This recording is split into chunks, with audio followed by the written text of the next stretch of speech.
Okay, let us start. Good afternoon, everybody. In 2003, when the United Nations Convention Against Corruption was open for signatures, basically a boom started, a boom of establishing new anti-corruption agencies around the world. Not only at the national level, we also got some of them at the international level. Let's say so in 2004, organization which is called European Partners Against Corruption was established, which is basically having anti-corruption authorities from Europe and police oversight bodies.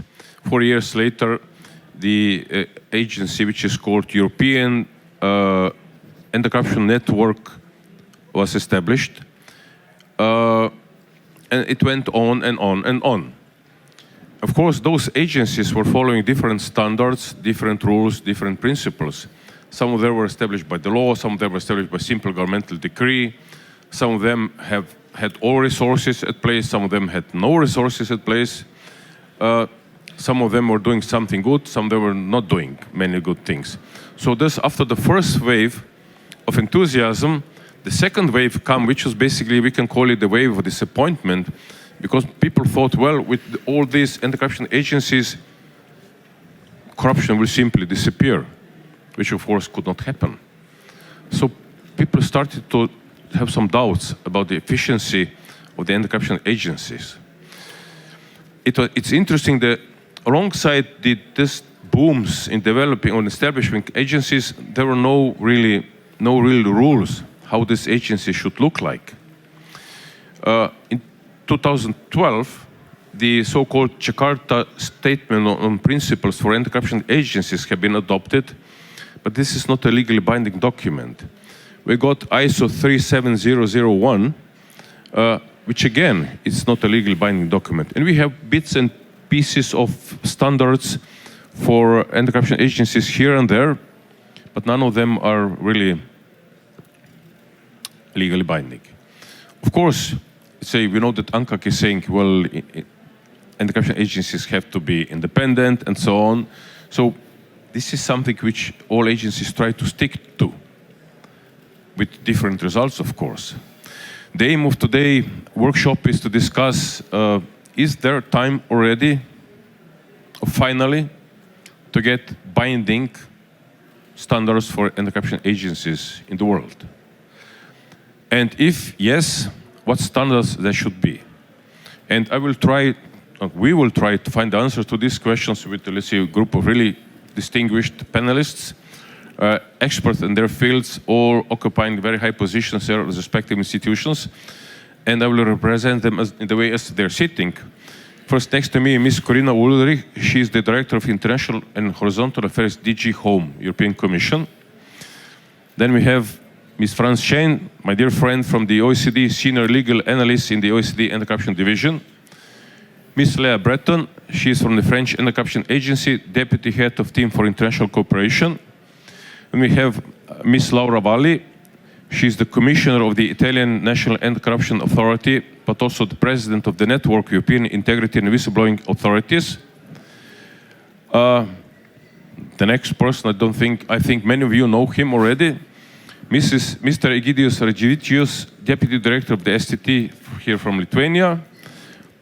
Last but not least, Mr. Ernst Schmidt from the Federal Anti-Corruption Bureau from Austria, but he is also the Vice President of EPAC, EACN, and Anti-Corruption Authorities. So as you see, really a distinguished panel, and we will jump in questions right away. We agreed with the panelists that they will have approximately 5 minutes to answer the first question, and then 3 minutes to answer the second question. Of course, they can switch the order if they want to, but it's important that we give you some time at the end to ask questions, if you will have any, of course. We will try to keep you awake, and we count on you that you will, let's say, participate in the discussion after we finish this initial 2 rounds of questions. So let us start. Ms. Ulrich, the European Commission is proposing a new, or better to say, the first ever so-called EU Anti-Corruption Directive and some additional initiatives. Can you tell us something about the negotiations or about even the content of the directive? And what is, of course, it's the most interesting for us is does this directive contain anything which could be also considered as some sort of a standard for anti-corruption authorities? Thank you very much, Drago, and thank you very much for inviting us to this event. Thank you very much to EPAC. Thank you very much to EACN and giving us the opportunity to present these issues from a European Commission perspective. Now, anti-corruption measures, if they are to be effective, are a science. So we are deeply convinced that we need specialized bodies with specialized people who are able to deal with financial flows, investigate financial flows, and can teach others how to deal with this phenomenon. And as you said, we see a quite diverse picture when we look at our 27 EU member states. We see agencies that are self-standing and independent. We see agencies that are part of a ministry and kind of a unit. We see institutions that are in charge of prevention of corruption. Others are only in charge of investigating corruption. And we see those that are actually in charge of both, which is for us kind of the best model. And actually, you said that in the 1990s there was this kind of wave of building up of anti-corruption bodies, and the Commission didn't do that badly at that point either, because we established OLAF, the European Anti-Fraud Office, which actually is in charge of investigating corruption to the extent that it concerns the EU's financial interests, or that a European official would be involved, and also in charge of anti-fraud and anti-corruption policies inside the EU institutions. And OLAF has personal independence, there are binding rules on the appointment of the head, there are rules about the budgetary and the financial independence, and so we think this is actually quite a good example how to make such an agency sufficiently independent. On that basis, 20 years later, the European Public Prosecutor was modeled, that is now in charge of prosecuting corruption offenses when it comes to EU funds. So again, we have there a relatively broad competence at EU level. But as I said, at the level of the EU member states, so far nothing existed. And as you mentioned, we have proposed now a directive. We proposed that in May 2023. That in the first place looks at the harmonization of criminal law of corruption. So to say, to make sure that everywhere corruption offenses are actually criminalized, that we have common standards there, because otherwise cross-border investigations cannot function, that the limitation periods are sufficient to allow actually prosecutors to bring these crimes to court, because these are complex investigations, and if the limitation periods are too short, you will not have any success in bringing them to court procedures. But then there is also the issue about preventive bodies in there. So for the first time, we proposed to have actually binding rules about having such bodies, about their independence, about the tools that they were to use, and in order to make sure that every member state had a minimum level of guarantees in this respect. Now, we haven't met quite the level of enthusiasm with the member states that we had hoped for. The European Parliament went even further. They even proposed rules on the establishment, how to appoint the head. So they were even more detailed in these rules on the independence of the bodies. The member states were more hesitant. They just adopted last week their general approach, and they still maintain the obligation for all member states to set up such a body. They also maintain the obligation that this body must be in charge of both investigation and prevention. So that is already something. And there are also certain safeguards for these bodies, which are ever much lower than what we had originally intended. Now, this is not the end of the story, because in the EU, the co-legislators, meaning the member states, governments, and the European Parliament, need to find an agreement. And now that we have the two positions, we will enter probably towards the end of the year into interinstitutional negotiations in order to find a common position. And we hope that this will kind of allow these two co-legislators to meet in the middle.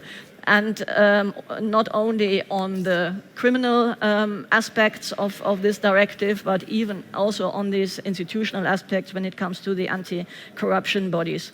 So, as I said, there is still some way to go, but then the EU by nature is a union that always makes small steps, but most of the time in the right direction, and this is what we are now working on.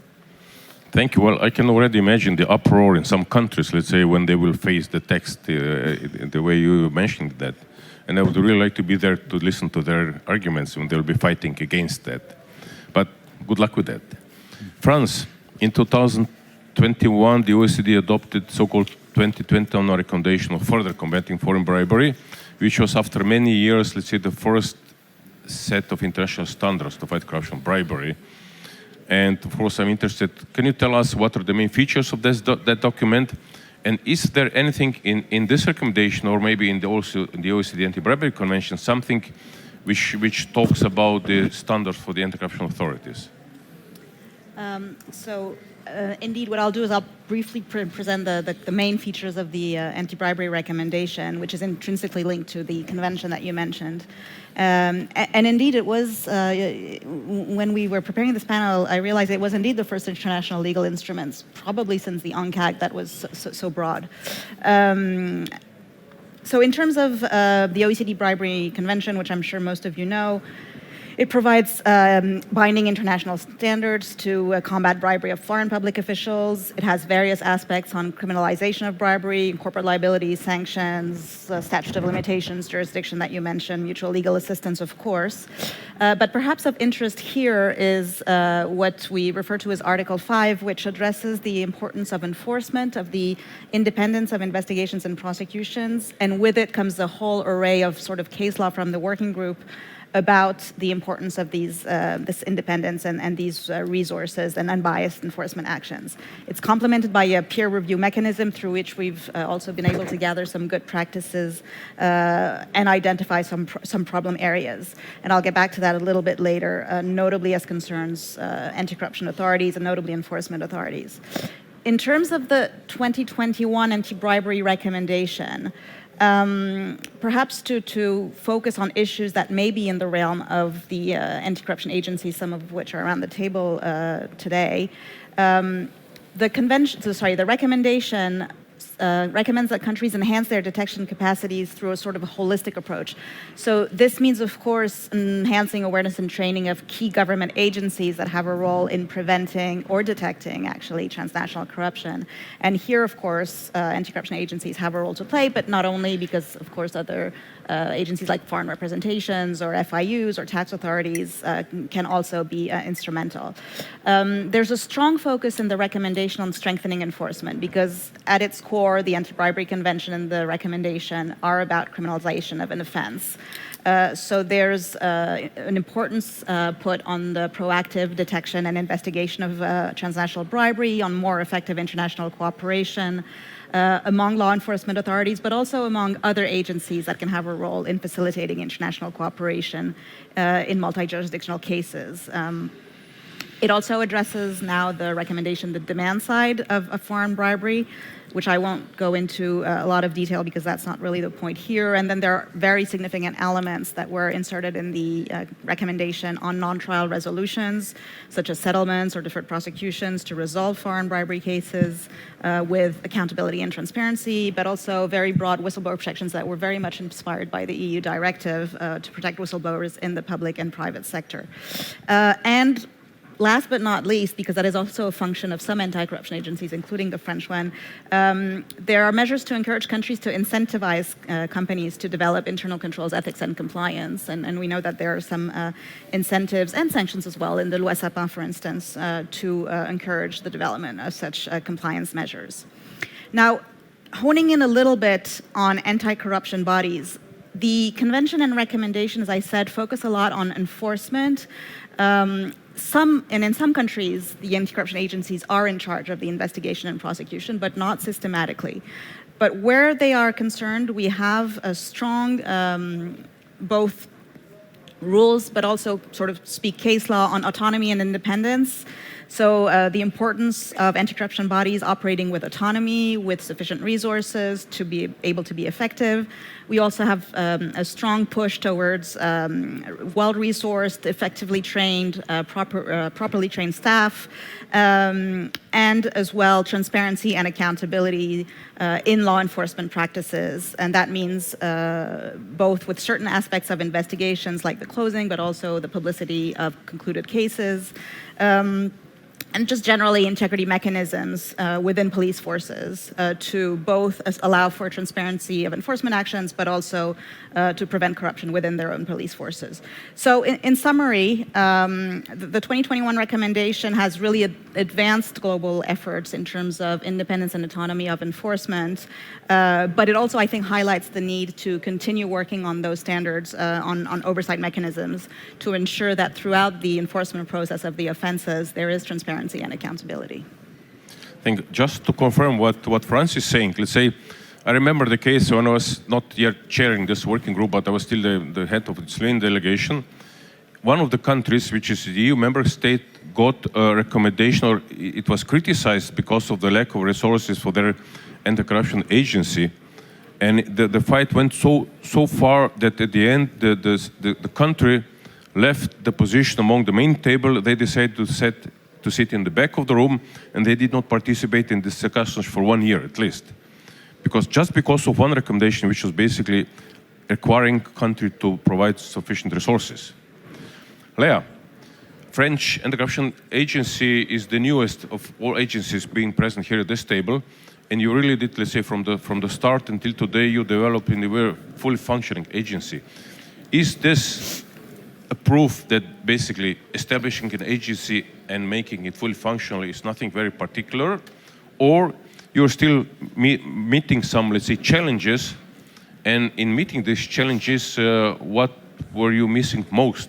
What standards would help you when you were, let's say, developing the AFA to where it is today? Thank you, Drago. Good afternoon, everyone. The French Anti-Corruption Agency is an institution tasked with prevention, and it has been created in 2016. So indeed, it can be considered as new in the landscape of anti-corruption institution, and having had pre-existing standards to rely on. But actually, what was new to us at that time is that the law that created AFA introduced also, and perhaps above all, a set of obligations for big companies. They have to implement a set of 8 prevention and detection measures that combined all together form an anti-corruption framework or a compliance program that is mandatory to them, which means that they are liable to administrative sanctions in case of breaches. The same law also states that public entities can be controlled for the same measures. So creating the mandatory character of those provisions independently from the commission of any offense was a new preventive approach. And it was also, in our country, the first apparition of compliance in relation to corruption. And I would say that that was the first challenge that we faced. That was to put the responsibility to prevent corruption on the entities. In other words, to address corruption by the organization and its processes, in addition to already existing individual obligations such as ethic rules or asset declaration.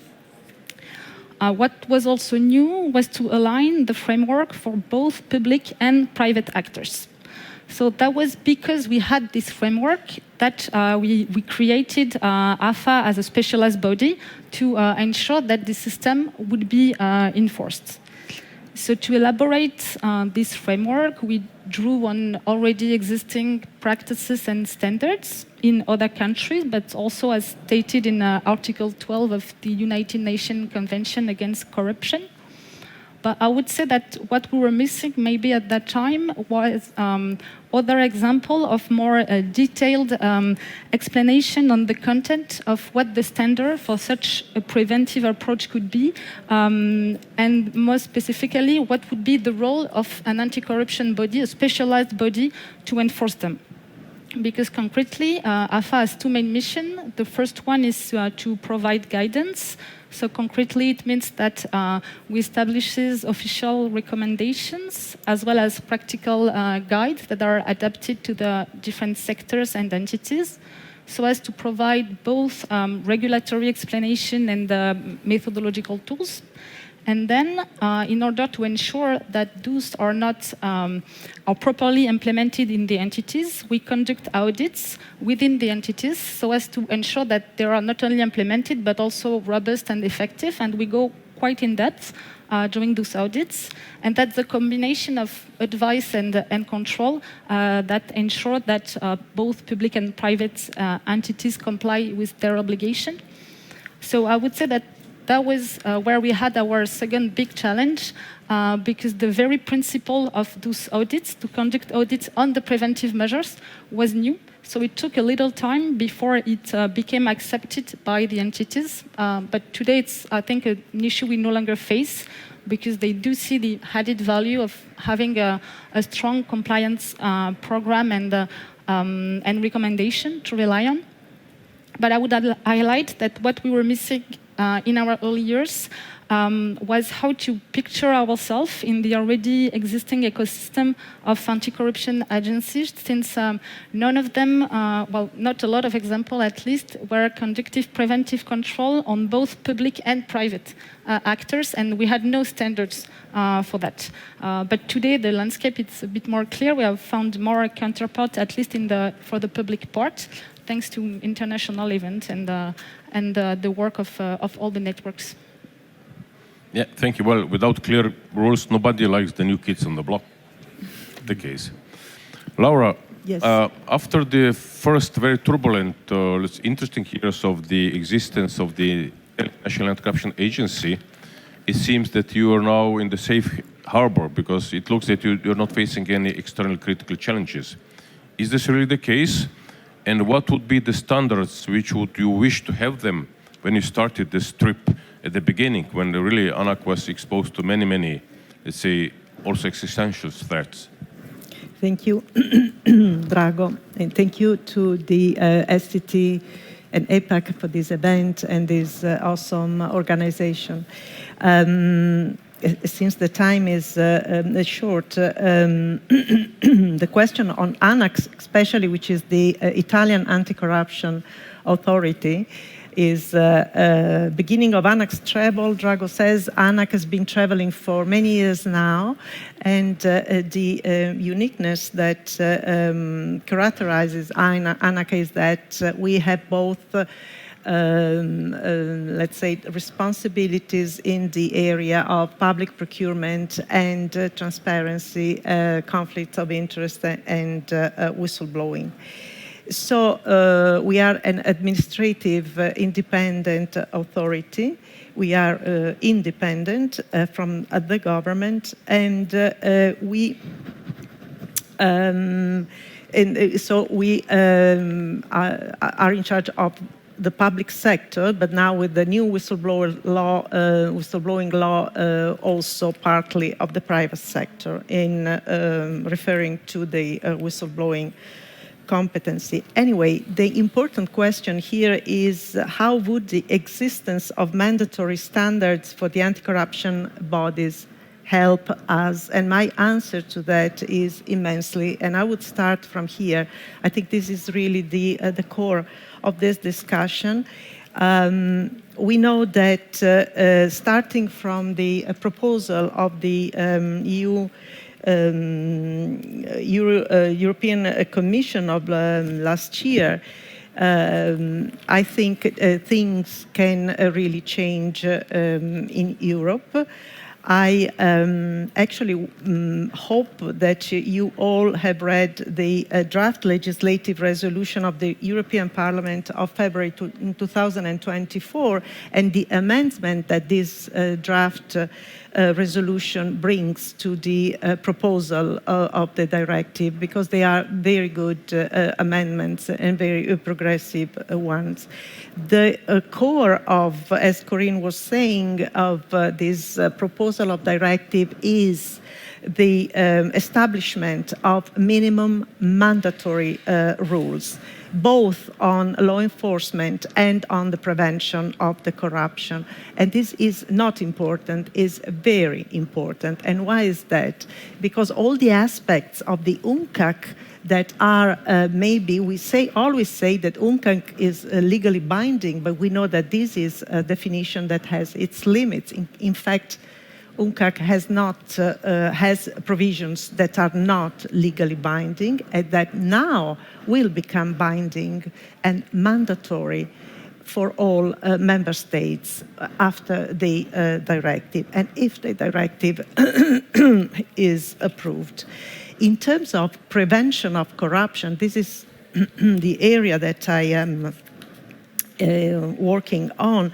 Of course, Corinne already said what are the main provisions in this area.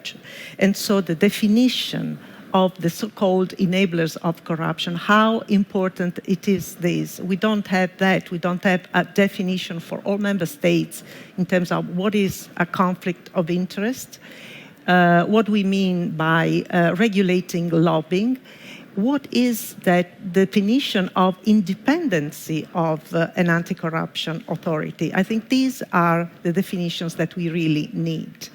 And why we need this? We need this because we are in a dire, historical, let's say, period. We've heard from yesterday and today in many of these meetings that democracy is in decline. I don't know if this is true or not. I don't have the means to say that.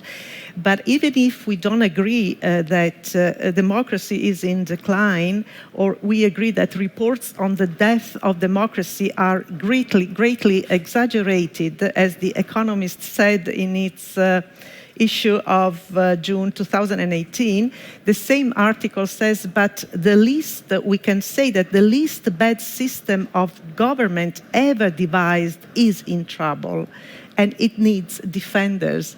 So if we agree on this, let's say, minimum standard of how much democracies are backsliding, as we were saying this morning in many events, we have to look at the relationship between corruption and democracy very, very closely. We know that today we just say regularly and without any problems that corruption affects democracy. Of course, we hear that over and over again. But what it is that exactly that means, and what can we do, we fighters against corruption, do in terms of saving democracy? I think this is also the question for these and other possibly meetings. We know that when democracy deteriorates, we have, of course, an increase of corruption. And on the other hand, we know that corruption, as I said, undermines the trust of citizens in their governments. And this brings abstention, a widespread skepticism, and dissatisfaction. Now, what we are witnessing, and I would like to bring some, let's say, more close experience from the network that I have the honor of chairing, which is the network of integrity and whistleblowing authorities. When we have seen last year one of our members, and so an anti-corruption authority being suppressed by law, being closed by law. But apart from this, let's say, more explicit action, we really witness a dismantling, like sort of erosion day-by-day attack to democratic institutions. And apart from that, and other than that, we also witness blatant violation of, for instance, the separation of powers, bullying, criminalizing the opponents, total disrespect for basic norms of separation between public and private affairs, and other attacks to civil rights, LGBTQ rights, abortion, etc. So bringing this issue to back to the question of that Drago posed, I think minimum mandatory standards are essential to this fight. Thank you. Thank you. Egidius, the STT is also made quite a long journey from the start until where it is today. And I will just reverse the question which I asked to Laura. So which standards, if any, were you following when you established the STT, when you were developing it? And how difficult it is today to protect the STT from any external influence, of course, if there's any, because there are no international standards which should be mandatory for such bodies. Thank you, Drago. Dear colleagues, the STT was established in 1997, initially under the Ministry of Interior. Since 2000, after some amendments in the law, it is fully independent institution. You can ask why so early, because at that moment there were only few anti-corruption institutions in the world, and I will be frank with the answer. There were the implementation of the scope of recommendation of international experts, and Lithuania was at that time on its way to join the EU. And in my opinion, these were the main reasons why Lithuania had decided to establish anti-corruption institutions so early. It may sound a bit surprisingly, but Lithuania took an example of Hong Kong Anti-Corruption Commission, which includes classic model of Anti-Corruption Commission with three main functions: criminal investigation, corruption prevention, and anti-corruption education awareness raising. In 2018, we add additional one, anti-corruption intelligence, which deals with big data analytics. As Drago has already mentioned, over the years, a lot of anti-corruption institutions were established in the region. I can mention KNAP in Latvia, CBA in Poland, DGA and DNA in Romania, NATSP and NABU in Ukraine, BAC in Austria, and many others. But when we will go a bit deeper, we can see a lot of differences. Just few examples. Both institutions, Corruption Prevention Commission in Slovenia and Lithuania STT, are dealing with corruption prevention. But if we will compare the tasks, they are largely different. Both Lithuanian STT and French AFA is dealing with corruption prevention. But when we are speaking about target groups, AFA is paying more attention for private sector, while Lithuanian STT is paying more attention to public sector. So what does it mean in practice? In practice, it means that every country is inventing its own bike. And it's hard sometimes to cooperate because we have very different models. Some countries have very strong investigative agencies, but at the same time, we can feel a lack of corruption prevention and anti-corruption education activities.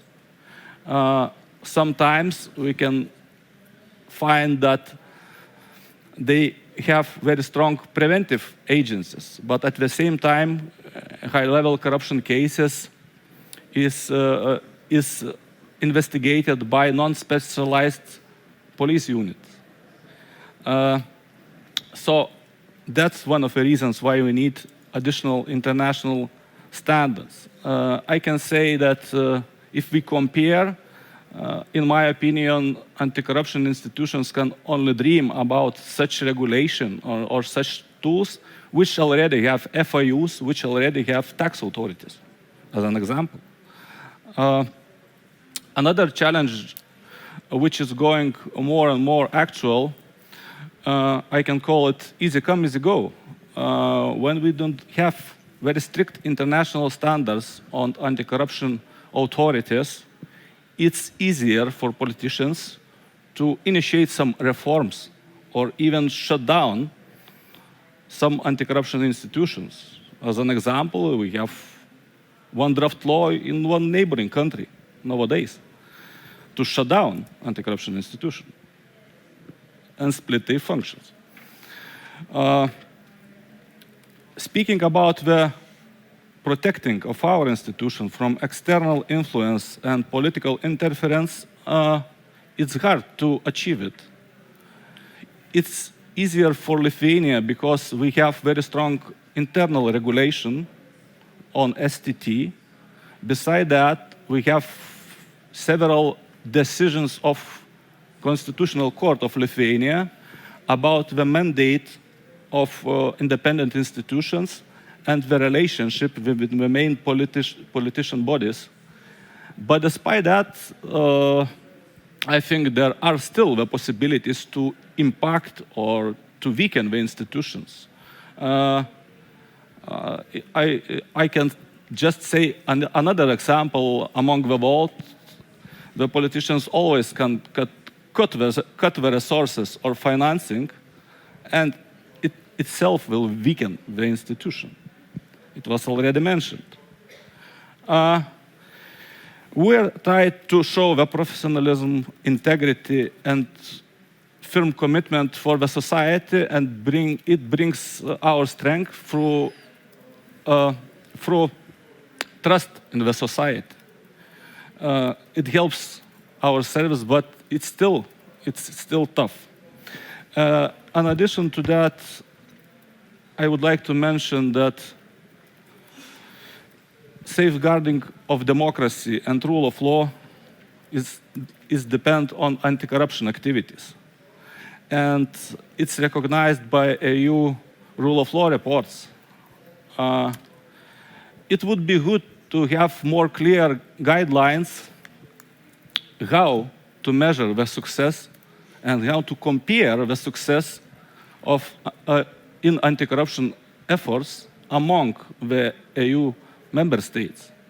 Besides to that, bear in mind that we are involved in development cooperation process. Also, we are involved in to help EU candidates to achieve their goals. I can also mention that we need more clear guidelines for them to understand which efforts they will need to achieve their goals.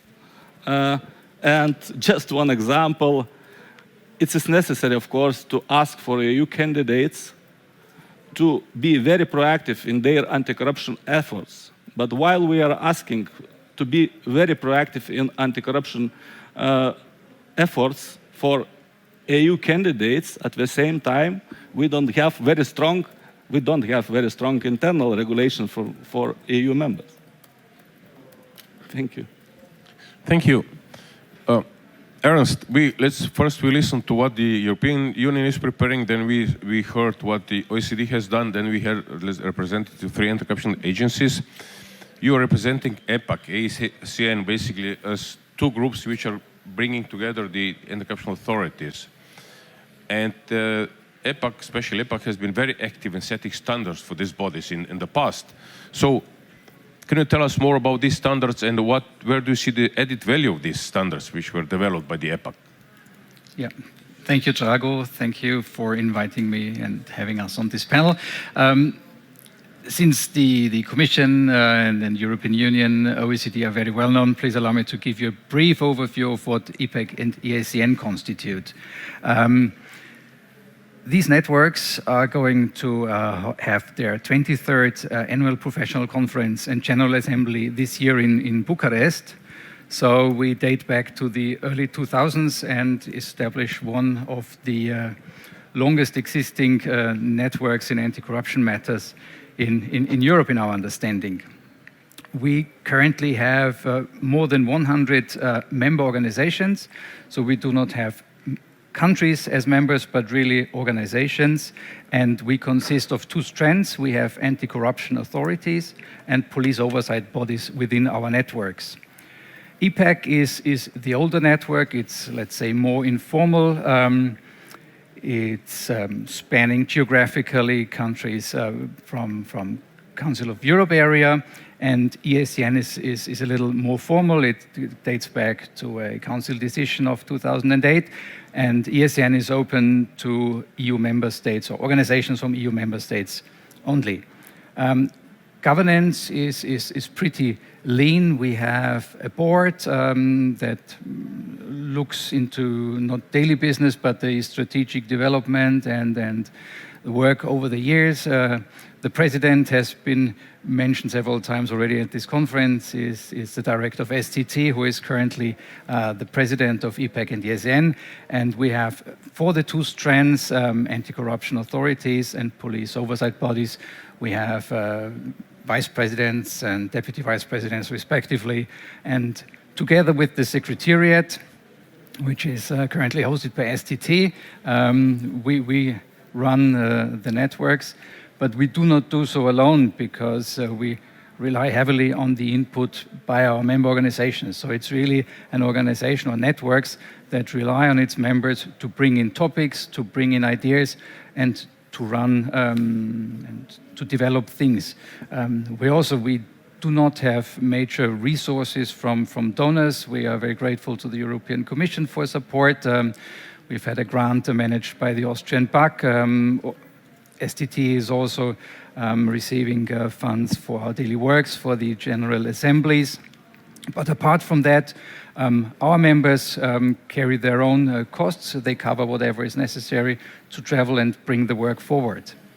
Over the years, we have developed jointly and guided and led by different organizations anti-corruption authority standards.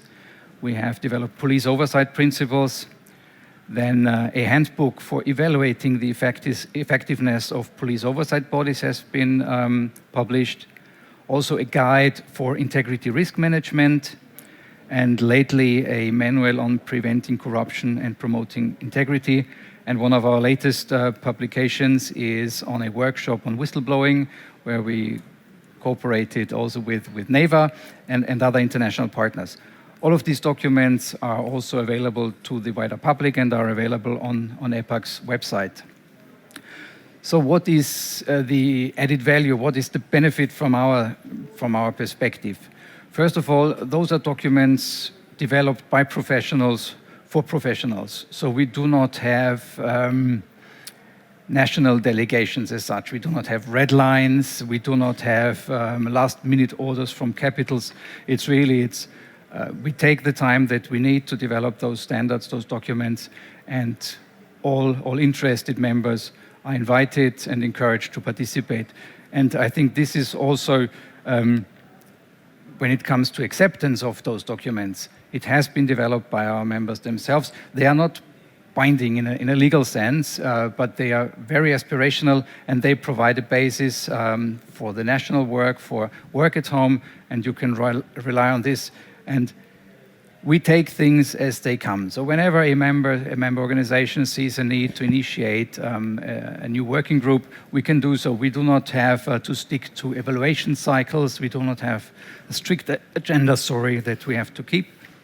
But really, topics come up, we can address them and provide answers for our member organizations. Thank you. Yeah, well, if you would read, let's say, combine the Jakarta principles and, let's say, the work done by EPAC, you would see that substantially more or less we know what should be the standards for anti-corruption authorities. Of course, the only problem is when we will start to translate this into the legal mandatory language, then the problems will start. As you know, let's say with the directive, I'm sure now. So, Corina, back to you. Let's say the news on the upcoming EU anti-corruption directive came as a positive surprise. I'm sure not only for me, but also for many other people in the room. You have any other positive surprises, let's say, in the pipeline? If yes, can you tell us more? Well, I mean, as you know, the current commission is coming to an end towards the end of this year, and there's going to be a new college of commissioners.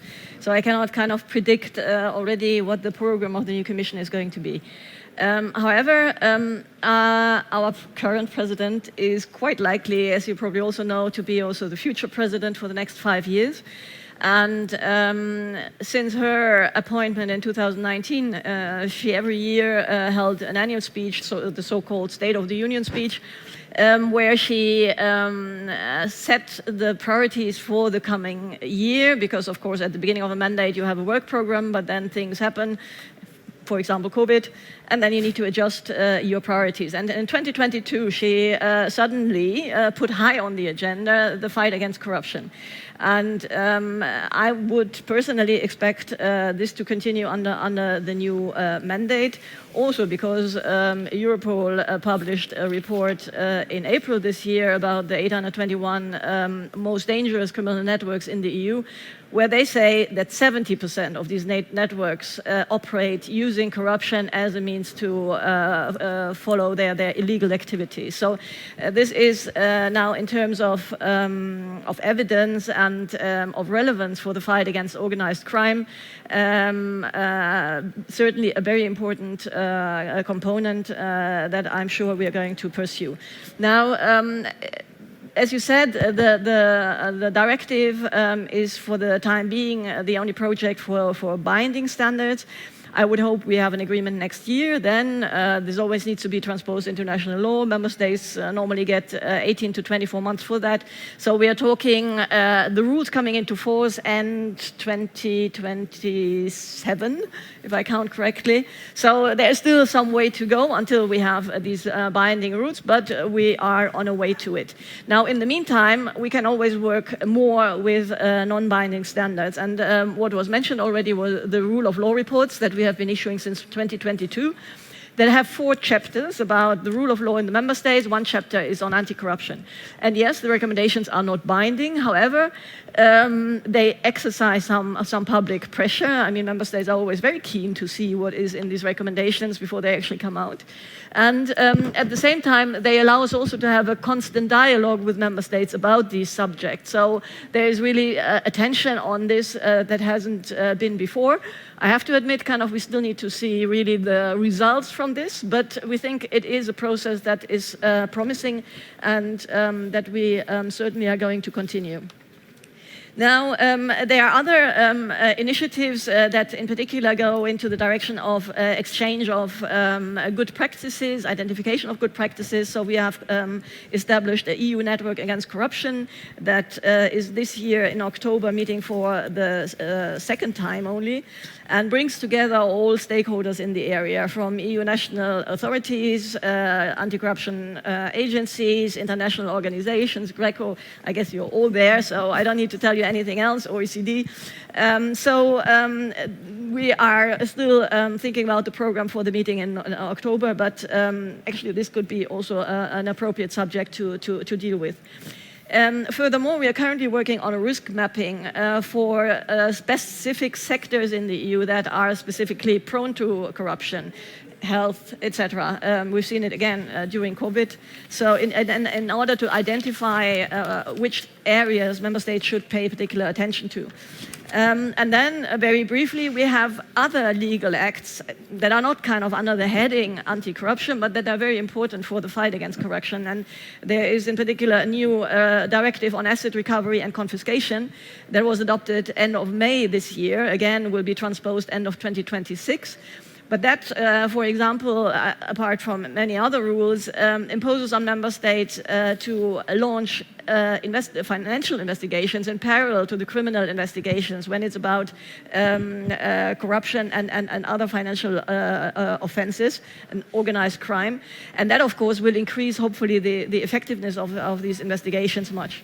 And very last point, we have EPAC, which is a platform which is run by Europol under the organized crime chapter, where member states work together operationally on certain work strands. And in the organized crime chapter, for the reason I've given, anti-corruption is a very important one. So there we have really work on the ground of the criminal authorities of the member states.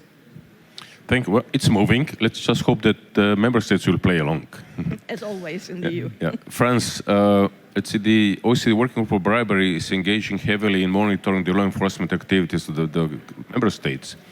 And in doing so, you're identifying, let's say, best practices, but also challenges in the work of their anti-corruption agencies. So can you share with us some examples? What did you find when you were, let's say, monitoring this area? So I think, given some of what my fellow panelists said, I wrote a few things. I'm going to try and address this from the perspective of what can we do at the OECD Working Group on Bribery, what can countries do, and what can other stakeholders do. We're not at the stage probably where we're going to be adopting new standards because, frankly, the 2021 recommendation was a huge endeavor, as you well know, and now the goal is to have it effectively implemented. And I think that's where the strength of the Working Group on Bribery and the OECD lies, is in peer pressure and keeping watch on what's happening. The core principle that where independence and autonomy is concerned is probably one of the most sensitive issues that we have to deal with in the working group, because independence touches on the very fabric of how a constitution works in each country and how law enforcement is independent. And when you tell a country that what they're doing is not the right thing, it's much more sensitive than telling them that their corporate liability legislation is not up to standard. Specifically, our key article says that investigations and prosecutions shouldn't be influenced by considerations of national economic interest, relations with another state, and that's because largely we talk about transnational bribery, or the identity of a natural or legal person involved. What does this mean in practice in terms of how we keep watch and how we try and exercise peer pressure? It means that when we do our country reviews, but not only, because we also keep alert through monitoring, notably of the media, but not only, but it means looking at the institutional independence of bodies. It means like looking at the individual independence of investigators and prosecutors, and to some extent the judiciary. And that means also looking at recruitment and career. How are people nominated? How are people promoted? How are people terminated? How are investigations closed? Are there the possibility of direct instructions from the executive? If so, in specific cases, if so, are these public? These are all sorts of things that we would systematically look at and identify as problem areas potentially, and of course looking specifically at specialized anti-corruption offices. Obviously, it also means looking at resources, because one way to de-independence authorities is to not give them sufficient resources, or to ask them to ask for funding based on cases. So for instance, when we reviewed the United Kingdom and the SFO, some of you may know the Serious Fraud Office has to ask for blockbuster funding when they have a specific case, which means they have to go to Her Majesty's Custom and Excise and ask for the money to do a case. Now, so far hasn't been linked, well, we've had issues in the UK, but in this blockbuster funding doesn't seem to have been influence of the executive, but there is that very strong possibility, because the funding is coming from one government executive agency to a law enforcement. So resources, training, expertise made available, of course, are other ways to influence the independence of these authorities. As I said, we review it when we review the countries, but we also keep watch on a regular basis. And some of you around the table, and you, when you were a delegate, Drago, for Slovenia, knows that the working group monitors what is going on. And when there were pressures on Slovenia's anti-corruption agency, when there were pressures on the SFO, the peer pressure exercised itself through the countries, putting pressure on each other. But it also means press releases. It means asking the country to come and explain in front of the other countries. It means possibly high-level missions to the country, and ultimately the publicity of it, because these press releases obviously are public. It means the other stakeholders in country can also play their role. And we have also, the working group on bribery has intervened in specific cases when there were concerns. So for instance, and I know one of my Canadian counterparts is there, but when there were issues in the SNC-Lavalin case with intervention from the government, the working group intervened with a press release to express its concern about the pressures that were being put on the prosecutors to enter into a non-trial resolution. Very recently, in November 2023, there was again a sort of alert that was sent out in a press release when a bill was introduced by the Czech government that would amend the law on the public prosecution service. I'm mentioning a few that were recent, but there have been others in Brazil, in Turkey, about the reallocation of the prosecutors and investigators across country. So this is the way, very concretely, you asked me to be provocative, maybe I'm being too provocative, but I wanted to get a bit beyond the standards and what it is and how it is that we try and monitor and ensure, to an extent, within the limits of international organizations, that we can maintain that pressure so that the rule of law and the independence of investigations and prosecutions is key to the rule of law and to the trust that the general public places in its justice system.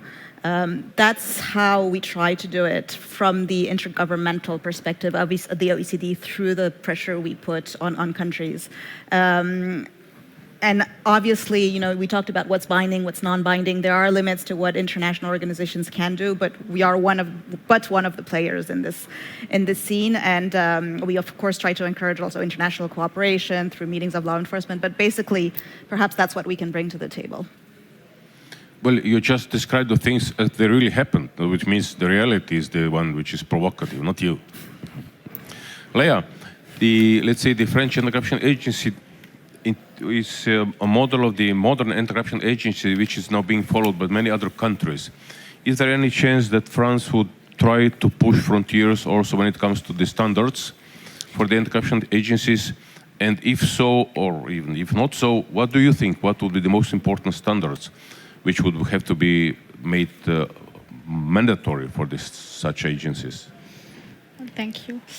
In 2020, together with the network of corruption prevention agencies and in partnership with the OECD and the Council of Europe group of states against corruption, we conducted a study on national anti-corruption authorities throughout the world through data that we gathered thanks to a survey.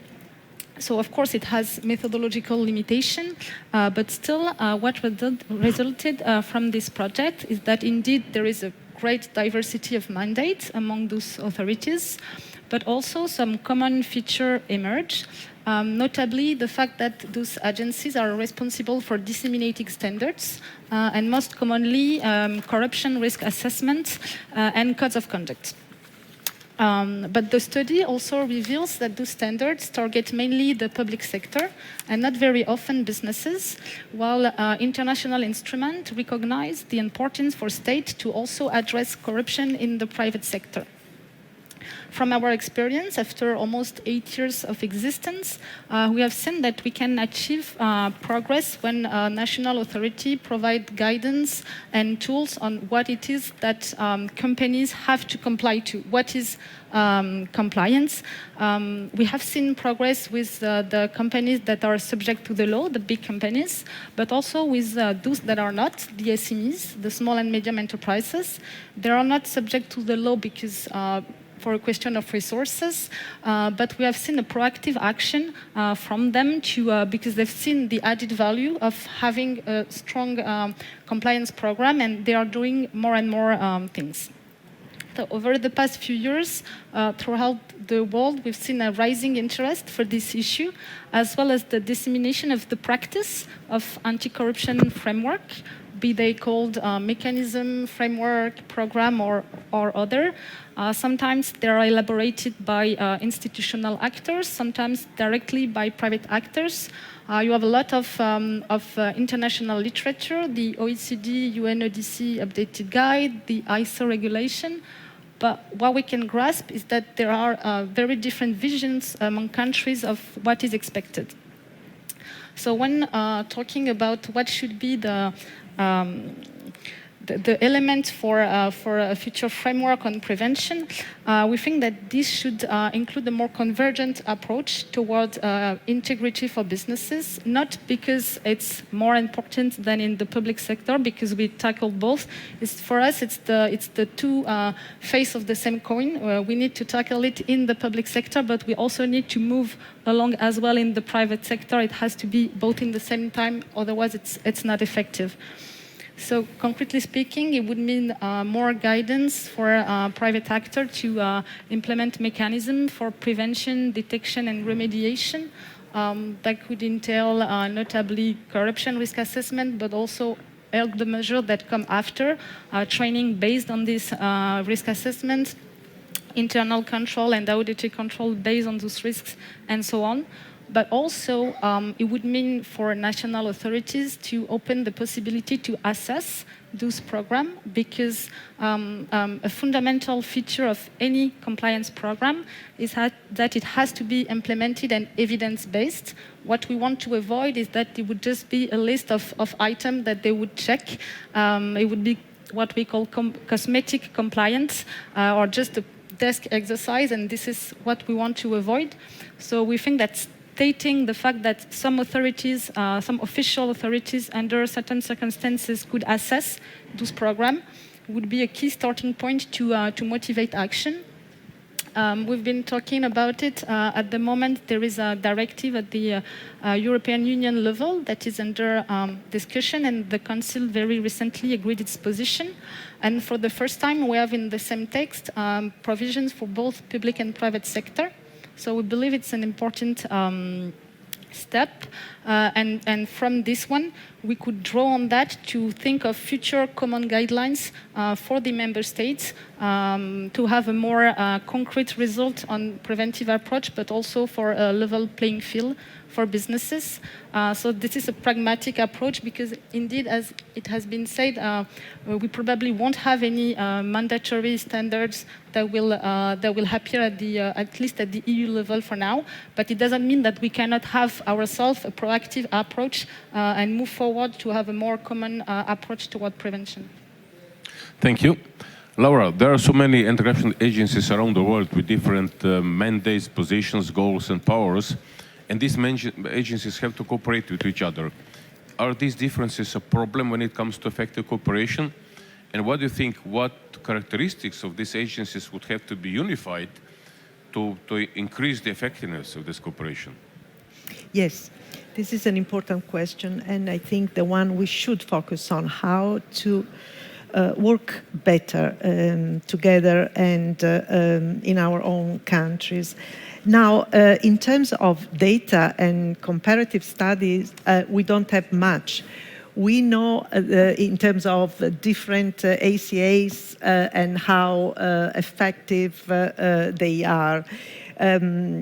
A colleague from AFA was mentioning the report on global mapping of anti-corruption of 2020, which is really, really helpful in that the scenario of how many different institutions we are talking here is amazing, from law enforcement to anti-corruption, from ombudsman to investigative bodies, etc.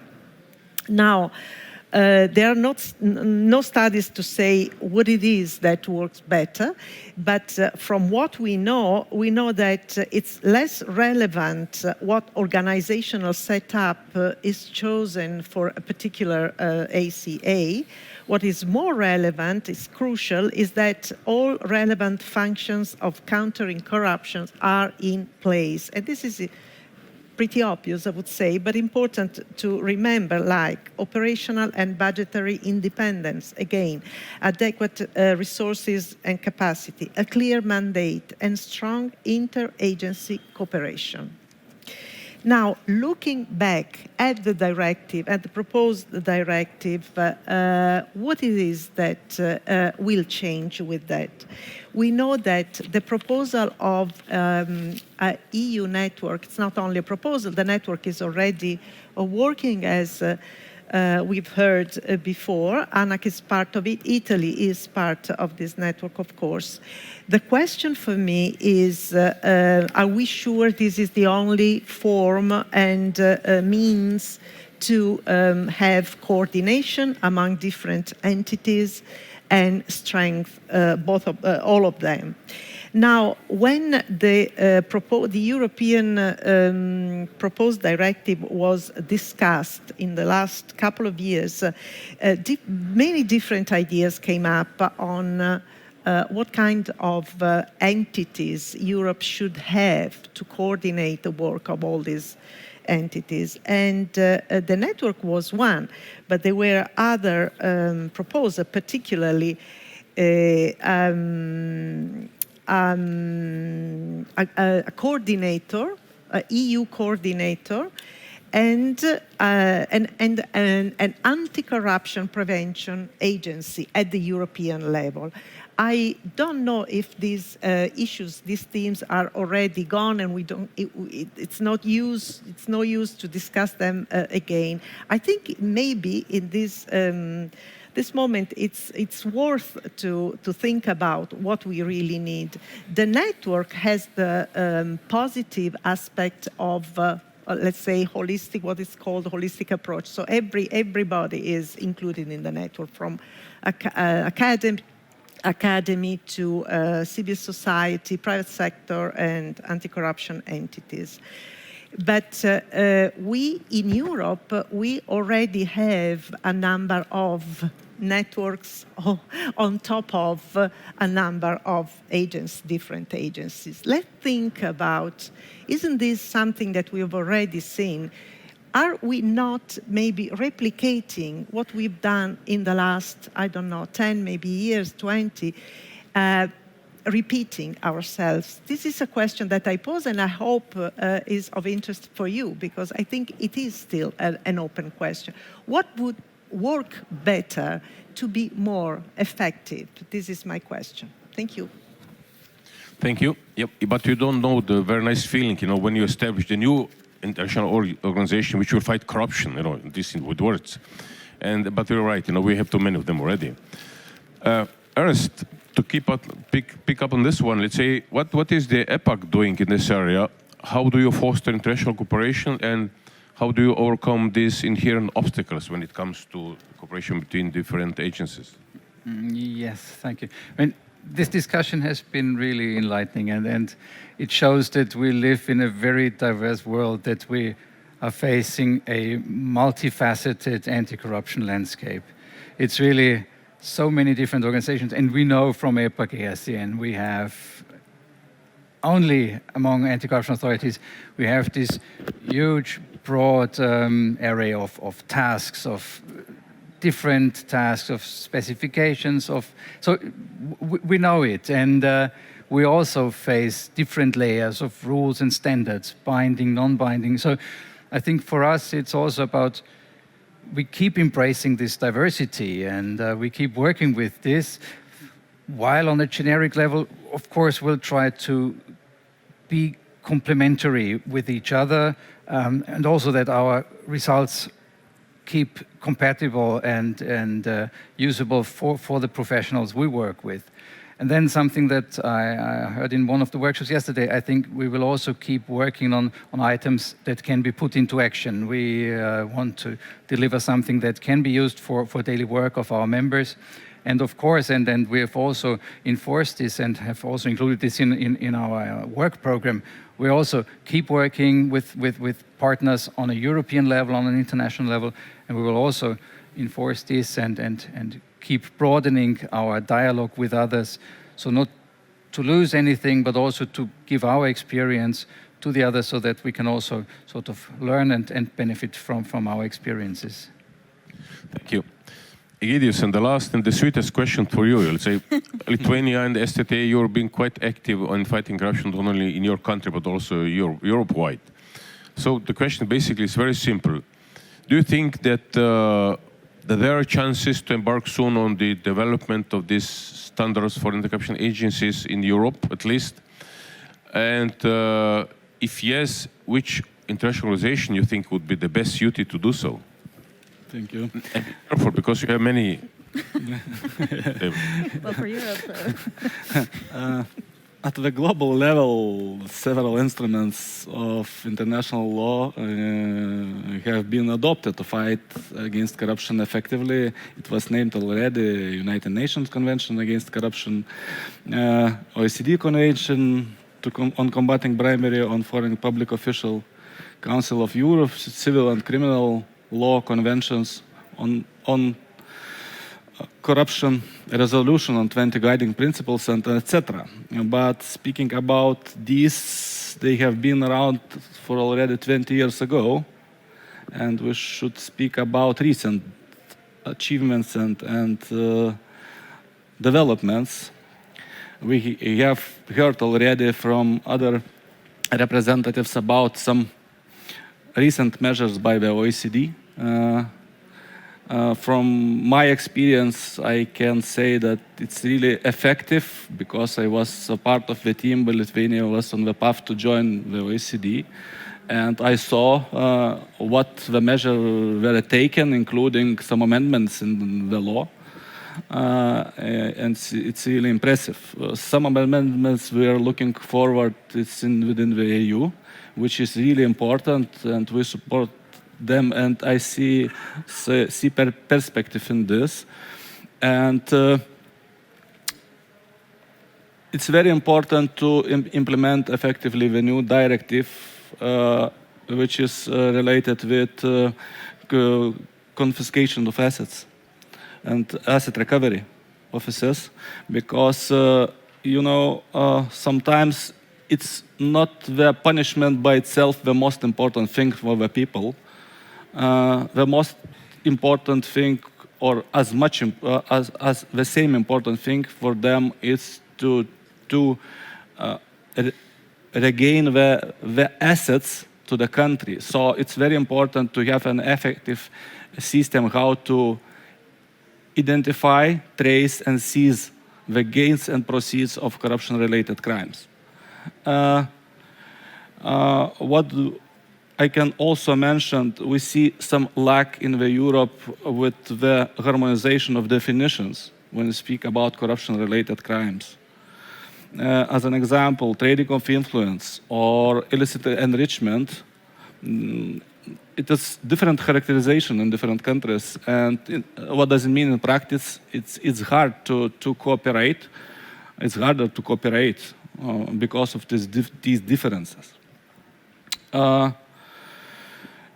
In my opinion, there is still a some vacuum on international standards, and every international institution can make its input.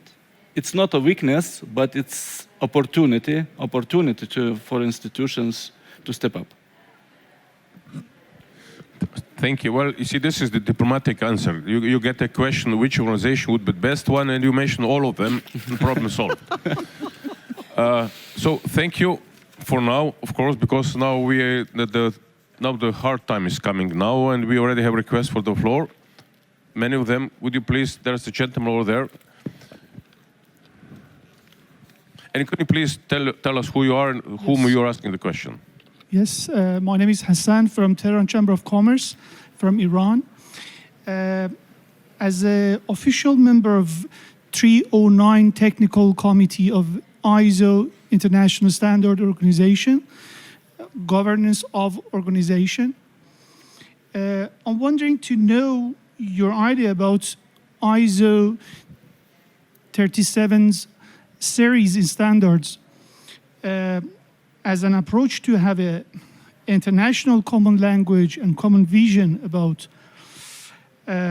definition and about the governance of organization, about the different aspects of governance of organizations, such as anti-bribery management system or whistleblowing, conflict of interest, compliance management, internal investigation, and other.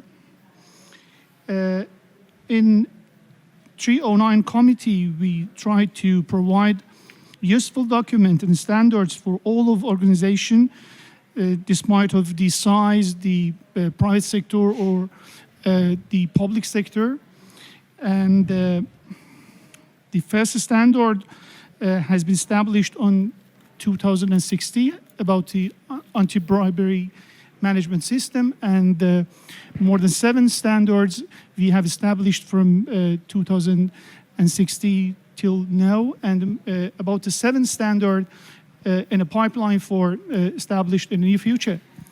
I'm wondering to know, the name of the session is Common Vision of International Standards, but all of speaking about the Europe standards or Europe organization, what's your idea about the international level? Yeah, can you just tell us whom you are asking this question? Who should reply? Anybody? Okay, volunteers. Any volunteers on this one? France? I can try as a non-EU, just to recall, OECD is broader than that. I concur that we're not the UN by any means, but we do have a broader membership for the convention than the OECD countries. We have 46 countries, including non-members, including South Africa, Brazil, Argentina, for instance. So anti-bribery compliance is one pet peeve of mine, and as some of my colleagues sitting in the front row will know. The thing is, there are a lot of standards on anti-bribery compliance and anti-convention. We have our own good practice guidance on internal controls, ethics, and compliance, and it's key, and it's part of the role, as we heard of the AFA notably, but of other anti-corruption agencies as well. It's also part of the enforcement system with the non-trial resolutions very often. So there's clearly a huge incentive, and we've done a lot of work on what are the incentives for compliance. But to come back to your questions about harmonization and common vision, I think in the end, to be honest, whether it's the TI principles or the OECD good practice guidance or the ISO, which is much more detailed, they say the same thing with different words. And a while ago, and frankly I think we should update this, we published a handbook, the purpose of which was exactly to do that, was to say, look, TI calls it that, the OECD calls it that, the World Bank calls it that, the UK calls it that, but in the end, this is what we mean. And the idea, because I think that the trick, and it was mentioned by one of my co-panelists as well, the issue is not the large companies. The issue is going to be the SMEs. Who don't have the resources, who don't always have the awareness, but at the same time have more and more the incentives because they're being asked through their supply chain or by the procurement agencies or the multilateral development banks to have certain level of conformity in place and compliance systems. And so different stakeholders, the companies, the civil society, the business organizations for sure, and the international government organizations have a role to play, I think, in sort of perhaps pre-digesting and reaching out and providing support, notably, not just, but notably, to the small and medium-sized enterprises so that they're able at their level with the resources that they have to implement what is necessary for them, which will also not be the same breadth as for a multinational corporation with millions, or not maybe millions, but tens of thousands of employees and offices all around the world. So there's both a certain flexibility of the SMEs that is greater than the big companies, but also there's less resources. And so we need first to reach out, but also to adapt how we reach out. So we've started working on it with so I mentioned the handbook that was bringing together the different pieces of compliance, and that we honestly need to revisit because it's at least 10 years old, if not more than that now. But also we published, and now we want to implement it, an SME toolkit, the purpose of which is not to pre-digest for SMEs, but to say, this is what business organizations should do, this is what international organizations should do, this is what governments should do, and this is how sometimes we need to work together. And so it's got 10 measures on how to reach out to SMEs, how to help them with assessing their corruption risks, how to help them implement and support them in their efforts. So I'm not sure to what extent it addresses entirely your question, but that would be my answer. But a lot of work needs to be done. We're just starting. The toolkit is just saying this is how we can do it, but now we actually need to do it. Thank you. I don't know. I think the first round, the hands going up there. The two ladies there. Hi, my name is Sarah Wells. I'm with the U.S. Department of State, and I cover the Western Balkans region, our anti-corruption and rule of law work there.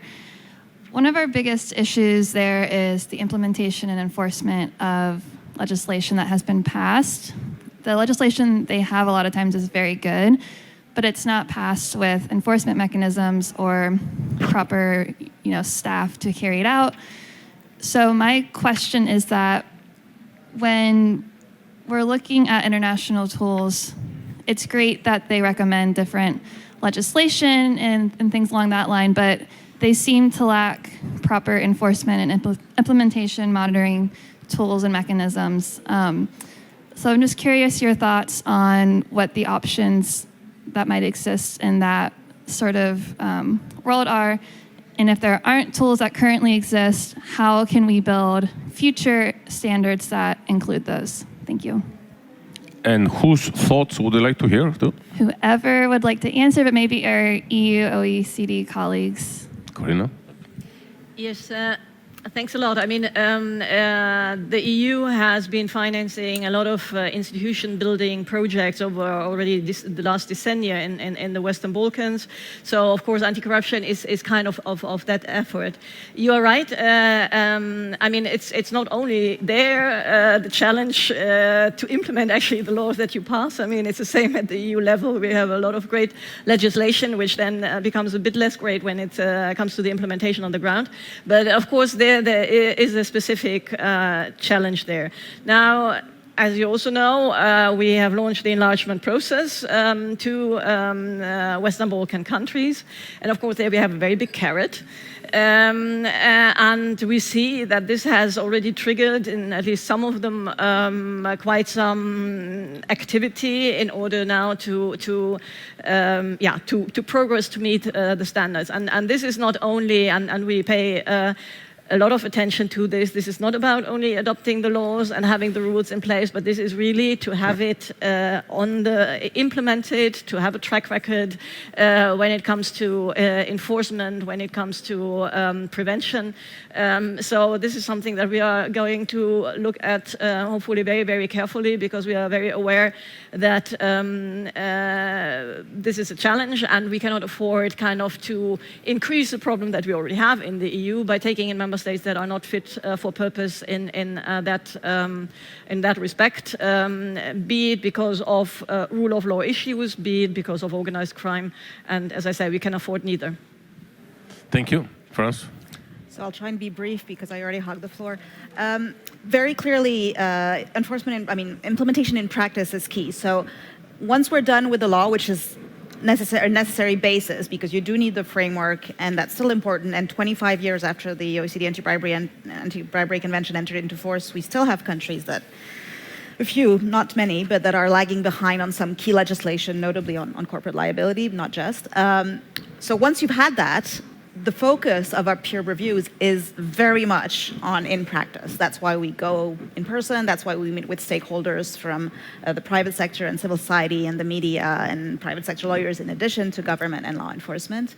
And that's the object of the peer review and the peer recommendations that are then followed up upon. Now, it only partially answers your question, because, of course, we're talking about the 46 countries that are parties to the convention, and we're trying, so TI has been kind enough to call it the gold standard. We're trying very, very much to maintain that high level of analysis and pressure. But we also have sort of maybe more positive than just critical, which is engaging in regional initiatives, including in the Western Balkans, and also providing technical assistance, although at the OECD we don't call it that, but sharing of expertise, including actually with colleagues from Lithuania, who indeed, I can't remember who said it, that came from receiving advice to now providing advice. So we do, at a very concrete level, whether it's on the prevention side or on the training of investigators and prosecutors, this is something where we try to bring our colleagues from the different networks together. And to give you an example, just last week we had a global law enforcement network meeting, with the purpose of which is really to bring practitioners. It's a closed-door session, open only to practitioners. They set the agenda. They decide what they want to talk about. And for instance, last week, one of the topics that was discussed, because of course we come from the Anti-Bribery Convention, is demand side. So how transnational corruption cases are investigated from both the supply and the demand side, and how we can work together, and what, the importance of following the money trail, how you recover the assets, et cetera, et cetera. So it's both sort of a critical examination, but also positive experience sharing. Thank you. We have a question over there. Hi, Ekat Kashalashvili, Senior Director at Dexis Consulting Group. My question sort of echoes a little bit on the neighborhood and enlargement process with relation to the EU.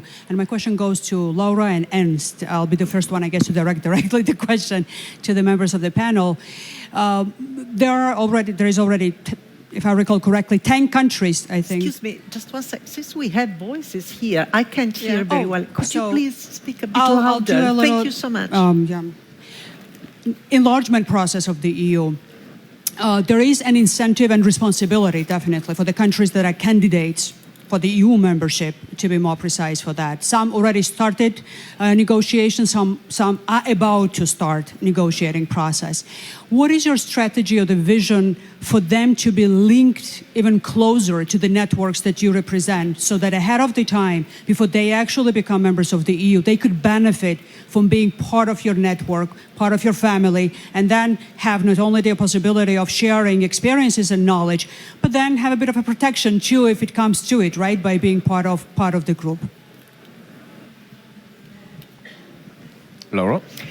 Yes. Thank you for this question. I can speak for the network I am chairing, the NEWA.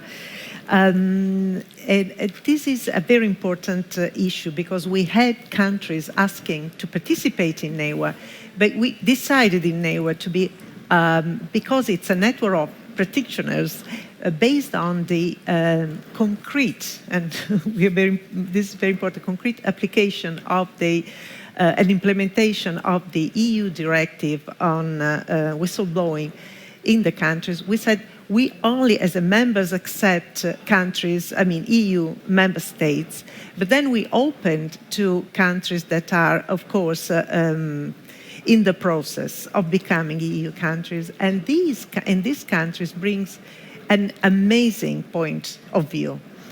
Why? Because these are countries that are really looking for ideas and especially guidelines and especially, let's say, minimum standards, that the thing we're discussing today, to implement their laws, which are essential for the process they are engaged in.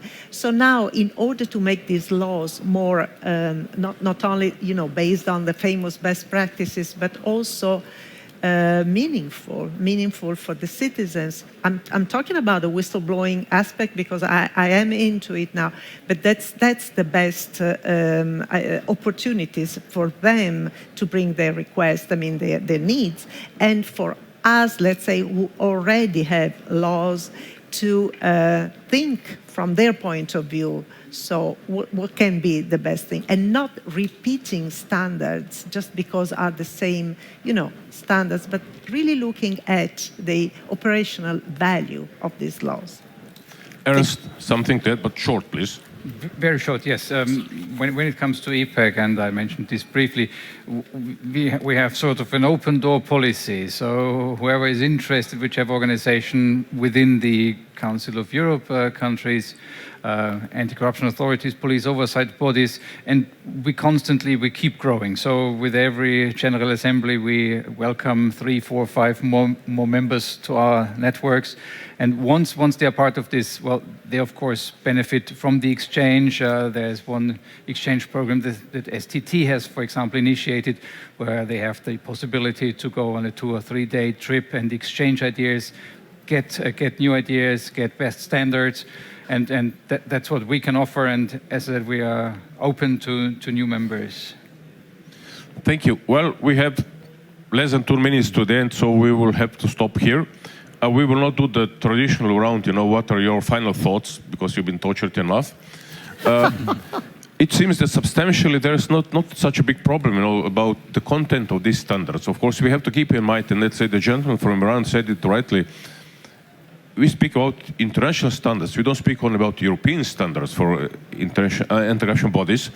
So having this in mind, I think, let's say that putting these standards together with all what needs to be said, let's say substantially, all the limitations and so on, globally, once again globally, would not be such a problem.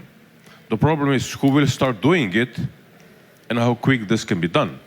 And for that, of course, I cannot say we will look for volunteers, because I don't think that there's anybody here in the room who can say, we will do it. But obviously there's no other way. There are, in addition to international organizations which we have here present at this panel, there are also there are other international organizations which could do the same thing too. And it's really not important who will do it. What is important is that we will get something, not just for the sake of having the standards, but for the sake of protecting the anti-corruption authorities fighting corruption. Because what is clearly also from the last years is everybody likes anti-corruption authorities when they are not biting anybody. When they start to bite, they become threatened. And that's when the standards have to kick in to protect them. And I really hope that we will get these standards quite soon, because as I said, substantially, this is not such a big deal. Thank you, the panelists. I think they deserve a big round of applause, and I wish you all a very nice afternoon.